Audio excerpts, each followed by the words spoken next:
Hey everybody, it's Havlok again for Toxic TV, and I'm going to do a quick tutorial talking a little bit about heroes. I talked a little bit about them last time in kind of my daily slash getting started newbie guide thing, but in case you didn't check that out, just want to talk a little bit about heroes. I mentioned before that when I first started, I didn't quite understand the difference between kind of these different colors here, so I leveled up a bunch of my green guys, and there's nothing wrong with that, especially early on, and you can always retire them and still get back all this star credit, and I think quite a bit of the XP that you've put into them too. But for the purposes of the game, you probably shouldn't.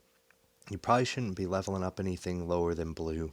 And for end game, I think really these epic guys, the purple guys, and then your legendary guys, the gold guys, are really where it's going to be at.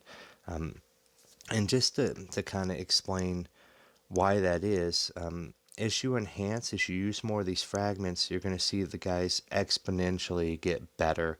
They're able to take more troops. The troop quality is way better. In fact, the troop quality goes up here as you put more stars onto them, which you get the stars by enhancing them. So if you see these Roman numerals here, like my Deadeye here has Roman numeral 7. That means that he can take executional level 7 troops here, the ranged ones, and they're way better than the lower level ones. Ironically, or maybe strangely in my opinion, they still cost the same to replenish. They still cost one reserve range guy. So, this isn't the kind of game where training troops is going to cost you more as you get a higher tier of troop. It doesn't work that way. So really it's all about maxing out these heroes. Of course, leveling up is really important too.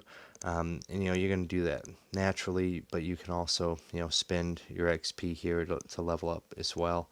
I do that mostly when I'm looking to bring, say, a legendary guy up and try to get him up to the same level as my starting troops.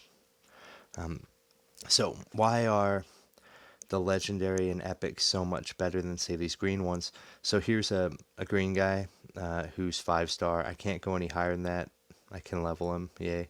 And I have been using this guy because, again, I didn't know. There's no tutorial in this game, so when I first started, I was like, I don't know, I've got a bunch of fragments for this guy. Why don't I just enhance him?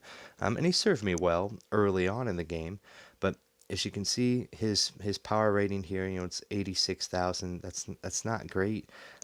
In comparison, I can go up here and I can look at, here's a 5-star guy who's, purple, who's epic, and he's, almost 120,000. And I can look at, say, a legendary guy who's basically the same exact power level, but he's only 3 stars versus 5 stars. Now, an argument can be made that, wow, this guy's fragments are way easier to come by, and that's true. But for endgame purposes, you're going to want to focus on these purple guys, your epic guys here, and then your gold guys, definitely, because they're going to be more powerful. Other things you need to focus on, your equipment down here is obviously important. You're going to want to max enhance that. You're going to want to put the best equipment on your best guys. That hopefully that's pretty obvious too. And that's going to affect your power rating up here as well. And level's going to help affect how many troops you can bring too. So I haven't really broke down all the stats on what's better, like melee versus ranged. But I did do a little formation tutorial just to explain that you do want to make sure that you have your ranged guys in the back, backing everybody up front, because the ranged guys can shoot over your melee guys up front. But I haven't picked like just one faction to focus on. Like I've got a Forsaken one there, and this is mostly Inheritors. Again, I haven't really picked one of those just to focus on. Other things about heroes, obviously you can do your basic summon and you can do your more premium summon here. That's quite useful. But as I explained in the last one too, you can also get in your fragment shop. And so let's say I've decided I really want to focus mostly on, again, my epics here, my legendaries. I don't really even look at the blues or the greens when I'm in here anymore. So you can hold down press here. You can press and say, oh, how many do I need to level up the immortal? And I find out I have 0 right now, but I need 200 to get to the next star level. And I'm just going to go ahead and pick that up. And let's just say I don't want any more of these. I might actually want him. You can see too, like this guy's in my squad 4, this guy's in my squad 2. So you can see what that is. I've really been trying to save up this guy. You see I'm almost at the next star level, so I'm going to pick him up. You know, Dr. Nicolo, he's useful for me right now. Love these range guys. I tend to grab them whenever I see them until I get them to max probably. Anyway, you get the gist of it. I'm real tempted to get that. Oh, that's tempting.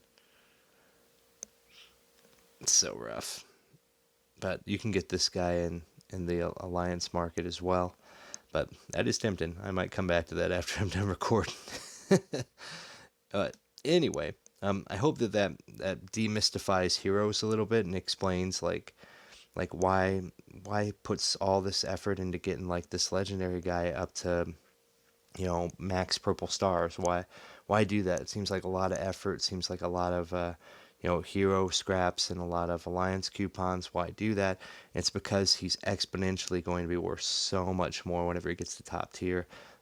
I guess you know, one thing that we can do to kind of explain that too is you can look at hero strength under rank, and you can see like the top tier players up here, and you can see, for instance, here's Deadeye at max, like not max level, but max star, and you know, wow, 921,000 power. Right below him, though, is the Rebel. We're at 880, so he's a little bit below, but look, this guy's still got potential. He's still missing 1 star. So that's a great comparison to look at, is that your legendary guy here is almost as good as this maxed out epic guy, and he still has 1 star left. So when he gets that final star in, he's going to skyrocket to the top, right?